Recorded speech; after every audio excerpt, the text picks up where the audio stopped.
Varicose veins కి సరైన చికిత్స కోసం సంప్రదించండి ఎవిస్ హాస్పిటల్. నమస్కారం. విష్ణు పురాణం తరువాయి భాగంలోకి వచ్చాం. ఈ విష్ణు సావర్ణి మన్వంతర గురించి చెప్పారు. తర్వాత రుద్ర సావర్ణి మన్వంతరం అయ్యాక 13వ మనువు రేచుడు అనేవాడట. అందులో సుత్రాముడేమో ఇంద్రుడుగా ఉన్నాడు. ధర్మ సుధర్మాదులు దేవగణాలుగా, నిర్మోహకాదులు సప్తర్షులుగా, ఆదిత్యాదులు మనునందనులు ప్రభువులుగా, 14వ మన్వంతరం మందు సూచి అనేవాడు ఇంద్రుడు. ఈ విధంగా ఈ మనువులంతా ఈ ఇంద్రాదులు బ్రహ్మ యొక్క పగటి సమయంలో బాసిల్లుతూ ఉంటారు. 4 యుగాలు చెల్లగా ఇతర వేదాలు ప్రమాద స్థితిలో ఉండగా సప్తర్షులు వచ్చి వేదాంగాలను ప్రతిష్ఠించి సక్రమంగా నడిపిస్తారు. ఇట్లా చతుర్దశ మన్వంతరాలు, 14 మన్వంతరాలు, మనువుల సంధికాలాలు 1000 దివ్యయుగాలు. బ్రహ్మకి ఒక పగలైనట్టు లెక్కట. దీంతో ఇదే ప్రమాణంతో రాత్రి కూడా నడుస్తుంది. అప్పుడు పరమేశ్వరుడు బ్రహ్మరూపధరుడై జలధి యందు శేషశయ్యపై నిజమాయా మోహంతో సమస్త భూతాలను తనలోకి గ్రహించి యోగ నిద్రాముద్రితుడై ప్రభాత సమయం కాగానే మేల్కొని రాజసగుణంతో మళ్ళీ సృష్టి చేస్తాడు. మళ్ళీ మనువులు, మనుతనయులు, ఇంద్రాదులు, దేవతలు, ఈ విధంగా శ్రీహరి సాత్విక గుణ ప్రభావంతో జగాలని పరిపాలిస్తాడు. కృతయుగంలో శ్రీహరి కపిలాదుల రూపాలు ధరించి జీవలోకానికి జ్ఞానోపదేశం చేయటం, త్రేతాయుగంలో చక్రవర్తి రూపాలలో దుష్ట శిక్షణ శిష్టరక్షణ చేసి ధర్మాన్ని పరిపాలించటం, ద్వాపర యుగంలో వేదవ్యాసుడై వేదాల వ్యాప్తిని కలిగించటం చేయడం పనిగా ఉండి కలియుగంలో కలికి అయి వేదశాస్త్ర మార్గాలకి ఆపదరానేకుండా కాపాడతాడు. ఇట్లాగా భూత భవిష్యద్వర్తమాన కాలాత్ముడైన ఆ దేవుని అధీనమై ప్రపంచము విస్తరిల్లుతూ ఉంటుంది. ప్రతిసారి ఈ 4 రౌండ్లు తిరుగుతూనే ఉంటాయి. మన తర్వాత రౌండ్లో మళ్ళా కృతయుగం వచ్చేస్తుంది. దీనికి అడుగుతున్నాడు. అయితే ఇది చూడండి ఎంత విశేషమైన ప్రశ్న అడిగాడు మైత్రేయుడు. ప్రతి ద్వాపర యుగంలోనూ శ్రీహరి వేదవ్యాస రూపంలో వేదశాఖల్ని విస్తరిస్తాడని, ధర్మశాస్త్రాలు ప్రతిష్ఠిస్తాడని చెప్పావు. చెల్లిపోయిన యుగాలంటే మన ముందున్న వాట్లలో ఎవరెవరు వేదవ్యాసులుగా ఉన్నారు, వేద విభాగాన్ని ఎలా చేశారు, ఆ శాఖలు ఏమిటి అని అడుగుతున్నాడు. మైత్రేయుని మాటలు విన్న పరాశరుడు చెప్పాడు, వేదానికి శాఖలు ఉపశాఖలు చాలా ఉన్నాయి. వాటిని వివరించి చెప్పడం ఆ 4 యుగాల వారికి కూడా సాధ్యం కాదు. కాబట్టి నేను కొంచెం సంక్షేపంగా విన్నాను, ఆ సంక్షిప్తమే చెప్తా. భూజనులకు తేజస్సు, వివేకము, ధైర్యము తక్కువగా ఉంటాయి. అందుకని అవి వారికి సంతృప్తిగా కలిగించడం కోసం పుండరీకాక్షుడు ఏం చేశాడట, ఏకరూపంగా ఉన్న వేదాన్ని 4గా విభజన చేశాడు. రుజ్జగసామ అథర్వాలని వాటికి పేరు. ఋగ్వేదము, యజుర్వేదము, సామవేదము, అథర్వవేదము, ఇవి 4 వాటి పేర్లు. వీటిని శాస్త్ర పురాణాది సంఖ్యలుగా 18 విద్యలుగా బ్రహ్మ మొదలు నా వరకు నా కొడుకైన కృష్ణద్వైపాయనుడు కూడా వేదవ్యాస రూపాలు ధరించి విస్తరింపజేశాం. ఈ లైన్ అంతా ఈయన ముందున్న వాళ్ళంతా తలా ఒక రూపము ధరించారు. ఒక్కొక్కసారి ఒక్కొక్కళ్ళు చొప్పున మేము చేశాం. ఇది ద్రోణపుత్రుడైన అశ్వత్థామ తర్వాత ద్వాపర యుగంలో వేదవ్యాసుడు అవుతాడట. ఇప్పుడు ఈ ద్రోణపుత్రుడైన అశ్వత్థామ చిరంజీవని ఇప్పటికీ జీవించే ఉన్నాడని మనం చెప్తున్నాం కదా, చెప్పుకుంటాం, మనకు తెలుసు. ఇదంతా ఉంటాడు ఈ యుగాంతం వరకు ఉండి అప్పటిదాకా తపస్సు చేసుకుని ఆయన తర్వాత ద్వాపరయుగం మళ్ళీ రాబోతుంది కదా. అప్పుడు అంటే ఇప్పటి నుంచి మొదలుపెట్టి ఈ ద్వాపరం నుంచి మొదలుపెట్టి తదుపరి ద్వాపరం వచ్చే వరకు ఈయన తపస్సులోనే ఉండి అప్పుడు వేదవ్యాసుడుగా అవుతాడట. ఇలాగా ఆయా మన్వంతరాల్లోనూ ఒక్కొక్కడు వైష్ణవాంశతోటి వేదవ్యాసుడై వేదాలను ఉద్ధరిస్తారు. నా కొడుకు కృష్ణద్వైపాయనుడు వైష్ణవ మహిమతో విరాజుల్లెత్తుండేవాడు. కాకపోతే ఇలాంటి కవిత్వ మహిమ అతనికి ఎట్లా వస్తుంది? మునుపు వాల్మీకి బ్రహ్మవాక్ను అనుసరించి రామాయణం 7 కాండలు 500 సర్గలతోటి 24,000 శ్లోకాలతోటి రచించాడు. ఇది ఎప్పుడు జరిగింది? మన ముందు ఉన్నటువంటి త్రేతాయుగంలో జరిగింది. అలాగే ఏం చేశాడు కృష్ణద్వైపాయనుడు? మహాభారతాన్ని హరివంశంతో సహా 100 పర్వాలు సపాదలక్ష గ్రంథంగా రచించి జగత్ ప్రసిద్ధం చేశాడు. అలాగ వేదవ్యాస వాల్మీకులు ఆది కవులు అయ్యారు. ముందేమో ఆదికవి వాల్మీకి అయితే ఇప్పుడు ఆదికవి వ్యాసుడు అనమాట. కృష్ణద్వైపాయనుడు ఏం చేశాడు? బ్రహ్మ నియోగంతో వేదాన్ని 4 భాగాలుగా చేసి ఋగ్వేదం పైలుడు, యజుర్వేదం వైశంపాయనుడు, సామవేదం జైమిని, అధర్వణ వేదం సుమంతుడు, పురాణ ఇతిహాసాలని రోమహర్షణ నందనుడైనటువంటి సూతుడు పఠించేలాగా నియమించాడు. వాళ్ళు వారి ప్రశిష్యుల చేత వాటిని చదివించక వారి పేరున 1000 శాఖలుగా ఇవి విస్తరించినాయట. పైలుడు ఏం చేశాడు? ఋగ్వేదాన్ని బోధాయనుడు మొదలైన శిష్యులతోటి చదివిస్తే వారి చేత అది సమగ్ర శాఖలుగా అయ్యింది. వైశంపాయనుడు ఋగ్వేదాన్ని 27 శాఖలుగా చేసి శిష్యులతో చదివిస్తే వాళ్ళు వాళ్ళ శిష్యులకి అనువైనట్టుగా పలు శాఖలుగా విస్తరించారు. వైశంపాయన శిష్యుల్లో ముఖ్యంగా చెప్పదగిన వాడు బ్రహ్మరాత ముని కుమారుడైనటువంటి యాజ్ఞవల్క్యుడు. విశిష్టమైన తపశక్తి కలిగినటువంటి బ్రహ్మణ్యుడు. ఆ విధంగా అతను గురుదేవుని దయకి ప్రేమకి పాత్రుడయ్యాడు. ఒకసారి యాజ్ఞవల్క్యుడు ఏం చేశాడట, వేదార్థ విచారణ జరుగుతుంటే అక్కడున్న మునులందరూ వినేటట్టుగా బిగ్గరగా చెప్పేట, 7 రాత్రులలో మా గురువు బ్రహ్మహత్య చేస్తాడు, దానివల్ల అతనికి వచ్చేటువంటి బ్రహ్మహత్యా పాతకాన్ని నేను పోగొడతాను, నాకు అలాంటి మహిమ కలిగిన వాడని నేను అని ఘోషణగా పెద్దగా చెప్పాడట. ఆ మాటలు విని శిష్యుల వల్ల విన్నటువంటి వైశంపాయనుడు కోపం వచ్చినా కూడా నా మీద ఇతనికి ఎంతో భక్తిని శాంతించాడు. తర్వాత వేదాధ్యయనం యథాప్రకారం చేయిస్తూ వాని పెడసర్ప మాటలకు ఓరలేక ఒకసారి తన్నాడట. తన్నేసరికల్లా తన్ని ఇప్పుడు బ్రహ్మజ్ఞానం కలిగిన వాడిని తంతే అది కూడా బ్రహ్మహత్యా పాతకమే అవుతుంది, ఆ పాపం ఎలా పోతుందో చూడండి అని శిష్యులతో అనగా, అప్పుడు యాజ్ఞవల్క్యుడు అది పోగొట్టే శక్తి కలిగిన వాడిని నేనే, మీరు అలాంటి శక్తి కలిగిన వారా అని అనగా వైశంపాయనుడు కోపించి, ఏరా నా ముందు బ్రాహ్మణ నింద చేస్తున్నావా, ఏమిట్రా నీ గర్వం, నిన్ను చూస్తే కోపంగా ఉంది నాకు, నా ముందు ఉండకు, ఇప్పటి వరకు నేను చెప్పిన వేదమంతా ఇక్కడ కక్కి అంటే ఇక్కడ వామిట్ చేసుకుని వెళ్ళమన్నాడు, కక్కిపో అంటే యాజ్ఞవల్కుడు పాదాభివందనం చేసి, మీ యందు నేనెంత భక్తి కలిగిన వాడనో మీకు తెలుసు, నా మాట నా భక్తికి రూపం, అది గర్వం కాదు, క్షమించండి అన్నాడు. అయినా సరే ఆయన ఒప్పుకోలేదట వైశంపాయనుడు. దాంతో యాజ్ఞవల్కుడు ఏం చేశాడట, రక్తపు వాంతి చేసుకున్నాడు. మొత్తం తను చదువుకున్న వేదం అంతా కంఠంలో నుంచి బయటికి తప్పించేసి, నాభి దగ్గర ఉందట వేదం, అది మొత్తం బయటికి తెచ్చేసాడు. వదిలేసి ఇంకో గురువు దగ్గరికి వెళ్ళి తన గురువు యొక్క హత్యా పాతకం పోవడానికి వ్రతం చేసుకుంటున్నాడట. అయితే ఏమైంది, యాజ్ఞవల్కుడు కక్కిస్తున్నటువంటి ఈ రక్తం రూపంలో ఉన్న వేదాన్ని తిత్తిరి పక్షులు తినేసాయట. తింటే ఆ శాఖలకి తిత్తిరులు అనే పేరు వచ్చింది. అయితే యాజ్ఞవల్కుడే తిత్తిరి పక్షిగా ఈ వేదం కక్కినట్టు, అదే తైతీరియంగా పేరున్నట్టు కూడా ఒక ప్రసిద్ధమైన కథ ఉందట. తిత్తిరి పక్షులు మింగితే ఇవి ఎట్లా బయటకు వచ్చినాయి అనేది కూడా మనం ప్రత్యేకంగా చెప్పుకోవాలి. ఇంకొక చోట ఎక్కడో మనకి ఇది కనపడుతుంది. దాంట్లో నుంచి వచ్చిందే తైతీరియోపనిషత్తు అని చాలా ప్రత్యేకమైన ఉపనిషత్తు కూడా ఉంది. తర్వాత యాజ్ఞవల్క్యుడు గురుని దోషం పోగొట్టి నిర్దిష్టమైన బుద్ధితో ప్రాణాయామం పాటిస్తూ తపశ్శక్తితో మహిమాత్ముడయ్యాడు. సకల వేదమయుడైనటువంటి సూర్యదేవుణ్ణి ఆరాధిస్తూ ఉండేవాడు. అప్పుడు ఏం చేశాడట, సూర్యుడు ఈ గుర్రం రూపంతో వచ్చి వరం కోరుకో నాయన అని యాజ్ఞవల్క్యుడిని అడిగితే, దేవా నా గురువు ఎరగని యజుర్వేదాన్ని నాకు ప్రసాదించు అని అడిగితే సూర్యుడు కరుణతోటి శుక్ల యజుర్వేదాన్ని అతనికి తెలియజేశాడట. ఆ శుక్ల యజుర్వేదము 15 శాఖలయ్యి వాజి శాఖలుగా ప్రసిద్ధమైందిట.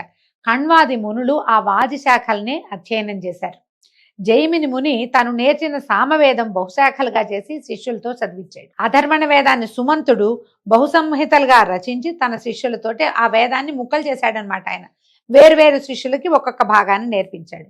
వేదవ్యాస శిష్యుడైనటువంటి సూతుడు పురాణాలని ఆఖ్యాన ఉపాఖ్యానాలతో తన శిష్యులైనటువంటి సుమతి, అగ్నివర్ణుడు, మిత్రుడు, శంఖపాలుడు, కృతవర్ణుడు, సావర్ణి అనే 6గురితోటి చదివించాడు. సూత మహాముని వల్లే మనకి ఈ పురాణాలన్నీ బయటకు వచ్చినాయి. ఆయన శిష్యులకి చెప్తే శిష్యులు తమ ప్రశిష్యులకి అట్లా క్రమంగా వాళ్ళ శిష్యులకి అట్లా ఒకళ్ళ నోటి నుంచి ఒకళ్ళ నోటికి వచ్చి ఈ పురాణాలన్నీ రకరకాల ముక్కలుగా కొన్ని అటు ఇటు కలిసినట్టుగా కూడా కనపడతాయి. అవి బయటకు వచ్చినాయి అన్నమాట.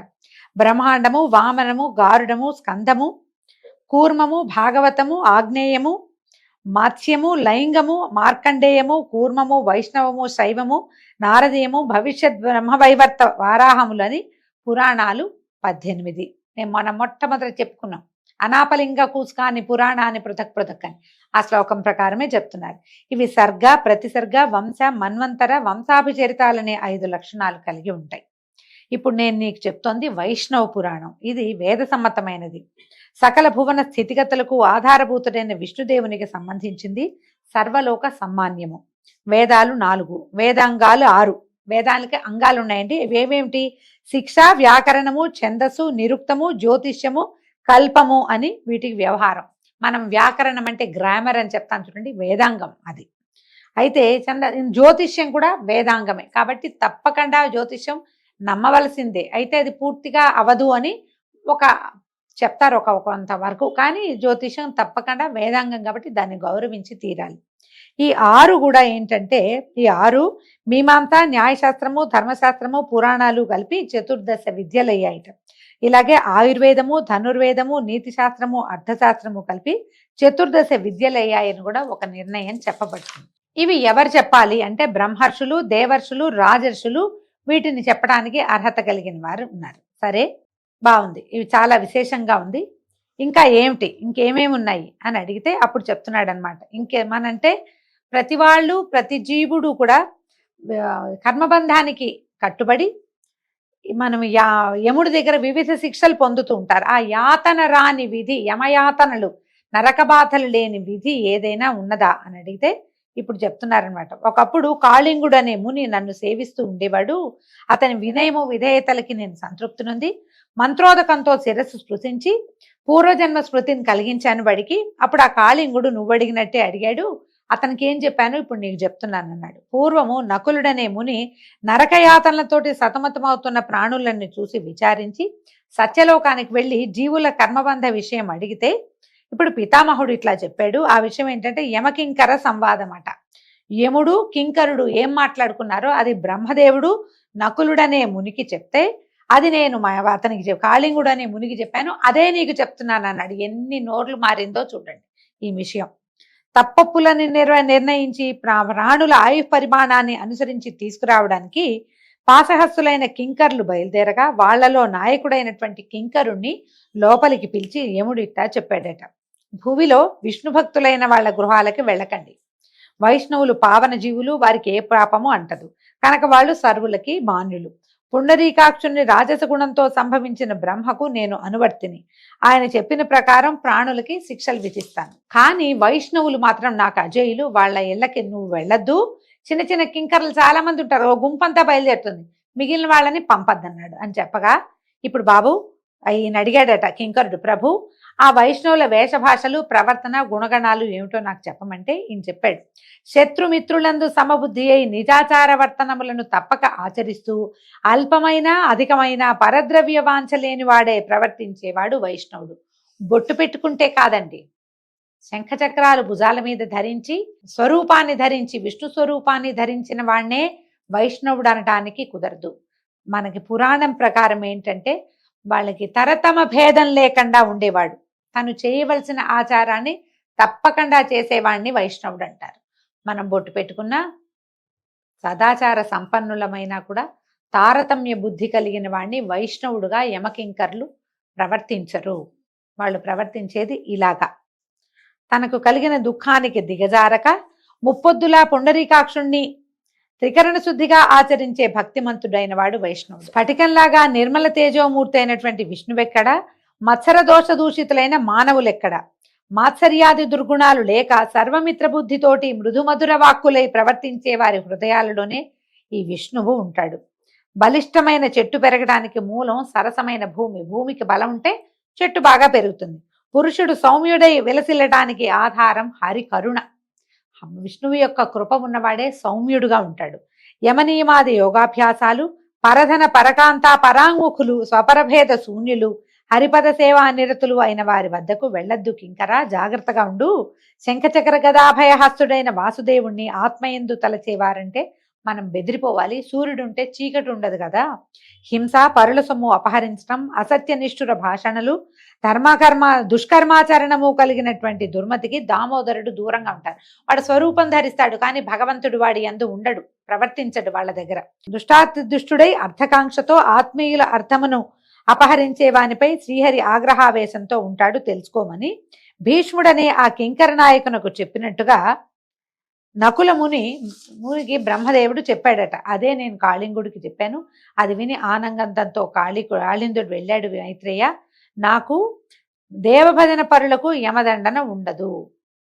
ఎవరైతే నిత్యము హరినామస్మరణ చేస్తారో, ఏదో కష్టం వచ్చింది, ఏం చేస్తాం, మన కర్మానుభవం అనుకోవాలి. సుఖం వచ్చింది, నా వల్లే వచ్చింది, నేనే చేశా, నా వల్లే కుదిరింది, నేను నిన్న పూజ చేశాను కాబట్టి ఇవాళ బాగా జరిగింది, ఇలాంటి భావాలు కలిగి ఉండకూడదు.